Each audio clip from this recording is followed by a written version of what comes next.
trending dan terkini di Dagang News. Selangor bakal menjadi tumpuan pencinta kopi serantau.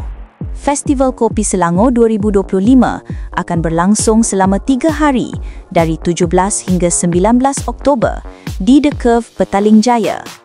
Sebanyak 30 jenama dan pengusaha kopi tempatan dari 9 daerah di Selangor akan berkumpul bersama rakan industri dari Vietnam, Indonesia, Singapura dan negara serantau lain. Festival Anjuran Tourism Selangor ini bukan sekadar pameran. Ia adalah platform strategik untuk memperkenalkan kopi tempatan ke pasaran antarabangsa. Menurut Ketua Pegawai Eksekutif Tourism Selangor, Chua Yi Ling, festival ini membuka ruang kepada pengusaha kese, pembekal biji kopi dan komuniti barista untuk meneroka inovasi dan teknologi terkini. Acara ini juga akan memperkukuh kedudukan Selangor sebagai hub kopi dan destinasi pelancongan gaya hidup utama di Asia Tenggara, katanya dalam satu kenyataan.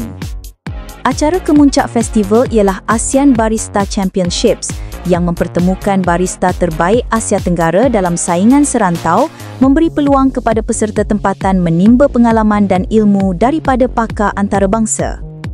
Penganjur menyasarkan lebih 30,000 pengunjung dari komuniti kopi, pemain industri F&B, pelancong tempatan dan antarabangsa.